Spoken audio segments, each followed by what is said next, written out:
আমার মালি দাদা না অনেকগুলো বেগুন দিয়ে গেছিলো, কালো একদম চকচকে।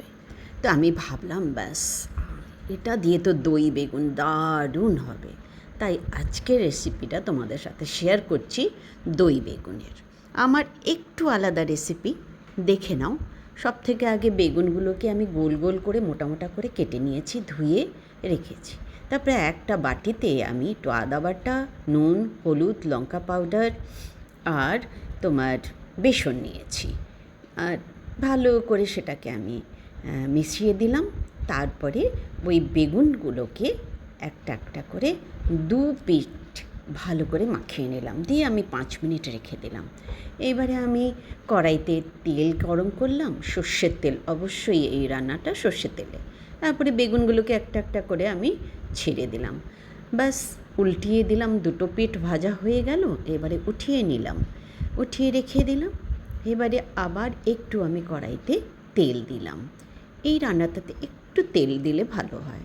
শুকনো লঙ্কা একটা চিড়ে দিলাম, আর একটু জিরে আর হিং ফোড়ন দিলাম। তারপরে মশলা যেটা করেছি সেটা হলো লঙ্কা গুঁড়ো, হলুদ গুঁড়ো আর পোস্ত বাটা। আমার রেসিপিটা এটাই। আর কালারের জন্য আমি একটু কাশ্মীরি লাল মির্চ পাউডার দিলাম, আর অবশ্যই আমি কাঁচা লঙ্কার পেস্টও দিয়েছি। আর 1 বাটি দই ভালো করে ফেটিয়ে রেখেছিলাম, সেটাও দিয়ে দিলাম এর মধ্যে। তারপরে ভালো করে ওটাকে নেড়ে চেড়ে বেশ সুন্দর একটু ভাজা ভাজা হচ্ছে, আর একটু জল দিয়ে দিলাম। জল দিয়ে আবার একটু নেড়ে দিলাম। তারপরে সেই বেগুনগুলো দিয়ে দিলাম। আমি একটু নুনও দিয়েছি ওটাতে। তো এইবারে কয়েকটা কিশমিশ আমি ধুয়ে ওর মধ্যে দিয়ে দিলাম। কিশমিশটার একটা ফ্লেভার দারুণ আসে।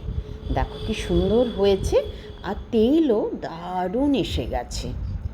আর খেতে তো অসাধারণ হয়েছেই, কালারটাও এত দারুণ হয়েছে না, মানে কি বলি। আবার একটু ঢাকা দিলাম, ব্যাস হয়ে গেল আমার দই বেগুনের রেসিপি। গরম ভাত, রুটি, পরোটা কিছুর সাথেই এটা ভালো লাগবে। তোমরা এইভাবে বানিয়ে খেও আর আমাকে জানিও। আর কে কোথা থেকে এই ভিডিওটা দেখছো প্লিজ আমাকে একবার জানিও, কেমন? তাহলে আমার চ্যানেলটাকে সাবস্ক্রাইব করো, লাইক শেয়ার করো, আমার পাশে থেকো নতুন নতুন ভিডিও দেখার জন্য।